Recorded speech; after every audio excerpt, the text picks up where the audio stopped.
What's up, y'all? Welcome to another episode of Seen Enough. I am your humble host, D, and I have come here today to tell y'all that Squid Game Season 3 was absolutely ass, booty, buns, butt, buttocks, butthole, butt cheeks, keister, tushy, rump, gluteus maximus. You get the point. It was not good. And we ain't finna waste no time. We finna jump straight into why.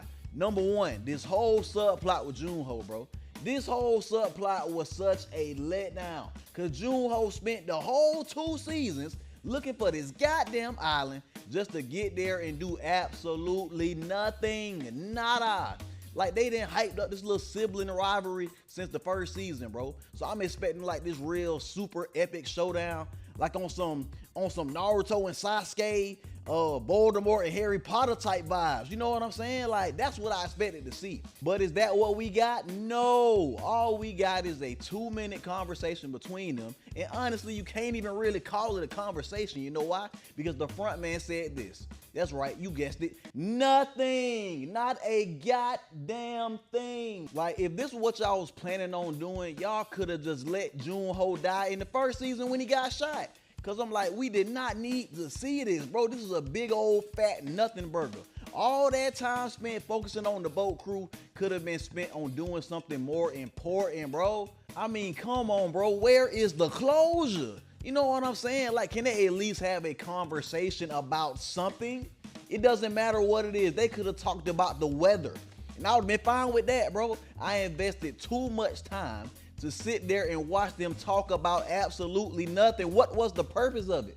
All they did was really stare at each other kind of awkwardly. And honestly, that's damn near the same interaction they had in the first season. Except this time, nobody got shot. And I kind of wish somebody did get shot. Because I'm like, well, we ain't getting no kind of dialogue. So we might as well get some action to make it a little bit more exciting. You know what I'm saying? Another thing I didn't like, and I think we all can agree, that the most annoying part of this season was the VIPs not getting what they deserve. Okay, because they did an amazing job making us hate these people. You hear me?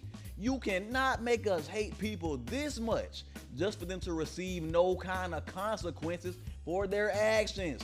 Like, they were trying to kill a newborn baby. You can't just let that slide. Now, don't get me wrong. I was not actually expecting the games to end, no. As we saw in the last scene, Squid Games is obviously like a global enterprise made up of way more people than the people we saw on the show. I understand that.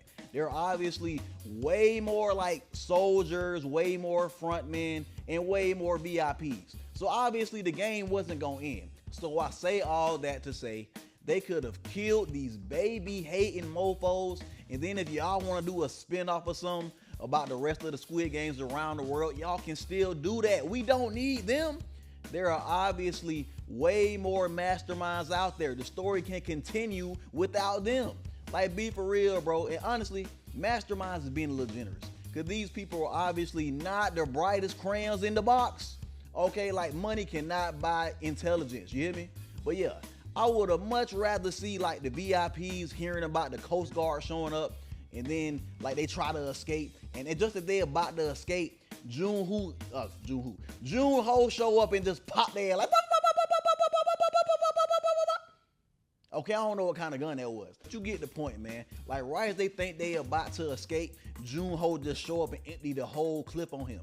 Like, it kind of would have made sense, because like he already know like the layout of the island. He know where the tunnels are. He know where the VIP room is. And let's be for real, if he would have did that, it would have actually gave him a purpose for going to the island. Because as we said before, he went there and did what? Nothing. So maybe killing the VIPs could have been the thing he did and actually made everything come full circle.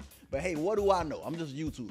Okay, I just need these disgusting people to have like some kind of like repercussions for what they did, bro. Is that too much to ask? Like, they was trying to kill a baby. A baby? And speaking of babies, let's talk about deadbeat daddies. That's right, they not just in the black community. Apparently the Asians got them too. Okay, this man gotta be one of the worst fathers I've ever seen. And I done seen some bad fathers. Okay, he got Goku beat. He got Fire Lord Ozai beat. He might even have Shao Tucker beat.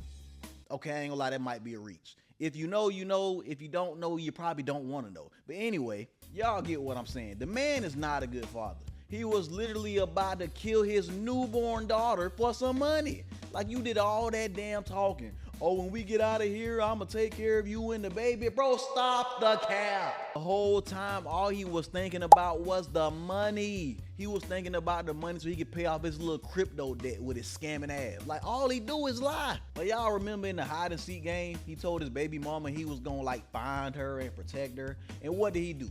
Kill the person who was actually trying to protect her. Like, he finds his baby mama and his newborn daughter, who he's just seeing for the first time, and what does he do? He just walk away. Like, he don't try to help them get to the exit. He don't sit with them until the game is over and the time run out. No, he just run away. Like, is being a father that scary? Like, damn. Like, grandma had to kill her child just to protect your child. Are you serious? Like, you watching a whole nother man carry around your baby and you ain't saying nothing? Letting him take care of all your fatherly duties? Like, he was supposed to be the one that carried the baby across the bridge. But you forced your baby mama to put your baby's life in the hand of a complete stranger. Like, who you think Gi-hoon is? Like Piccolo? Like, bro, do your job. Another thing that made me mad was Gi-hoon not taking front man's offer and killing all them people in their sleep. And I know what y'all finna say, that's not who he is, and he would have just proved the front man right. But listen, the way I see it, it was self-defense at this point, bro. Be for real. Because they had already made up their mind they wanted to kill this man and the baby. Like, once you threaten me and an innocent child, all of my morals are out the window. And you then promised this girl that you're going to protect her baby. And honestly, at that time, that was probably the best way to do it. Because let's be for real. If it wasn't for, like, the baby daddy being a good daddy for a good, like, 4.5 seconds, what was Gi-hoon going to do? Like, how are you going to defend yourself and the baby? This ain't Jack Jack. This ain't one of them superpowered babies from The Boys. No, this is a regular baby. She can't protect you and you can't protect her.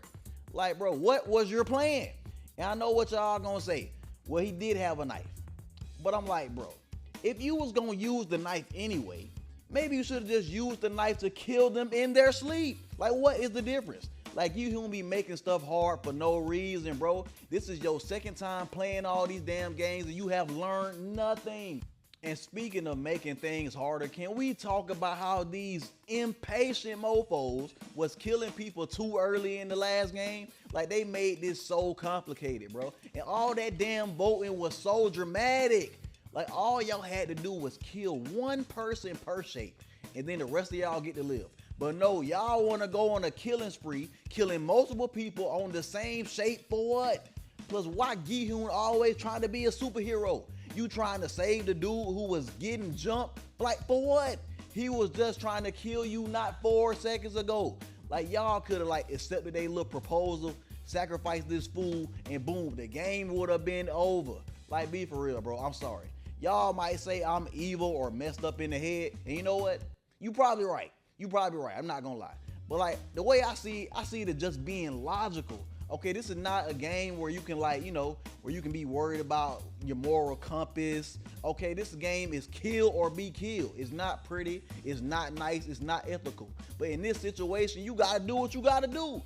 Especially if your opponents are like being cutthroat and using all these underhanded tactics, you gonna have to get your hands dirty too. At least if you want to survive. Like, be for real, bro. Imagine if, like, you playing basketball and like everybody out there fouling and they using like illegal hand checks and the ref ain't calling nothing.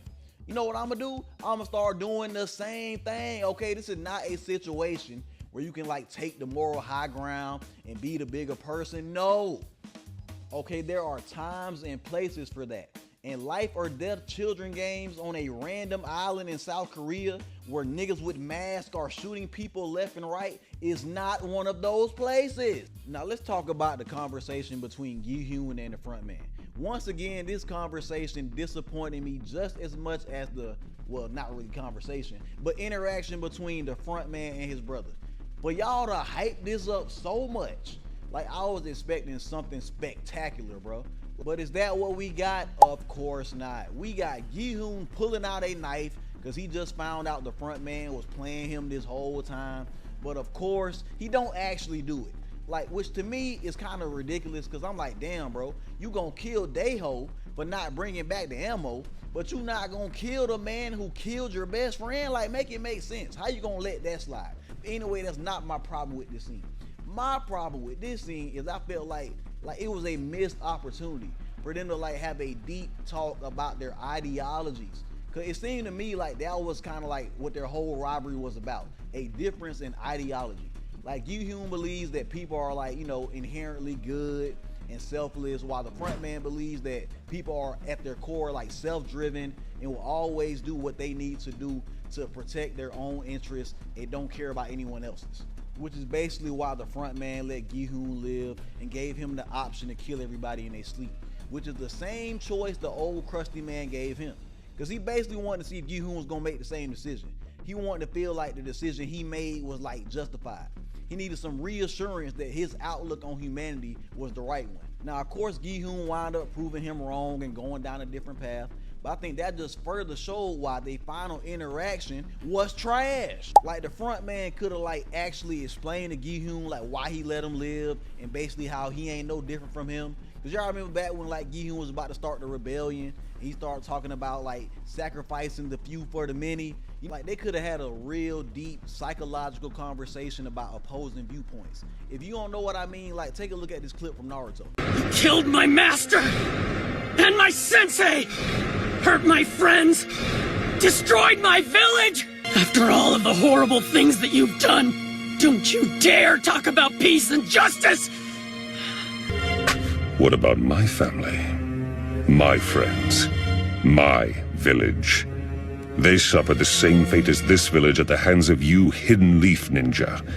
How is it fair to let only you people preach about peace and justice? See, that's what I'm talking about. The villain telling the hero, yeah, I ain't shit, but I got a good reason why I ain't shit. And you basically a hypocrite for trying to call me out on it. And I ain't saying that's what Gi-Hun is, but that's what he almost became. And I felt like that should have been explored more in this conversation. And like, I'm mad because it's not like they don't know how to write a conversation like this, because they did a great job of it in season 1 when the old crusty man was talking to Gi-Hun, and then they started betting on like if someone was gonna come help the homeless man. You know what I mean? Like, that's how you do it. Y'all know how to do it, so why didn't you do it?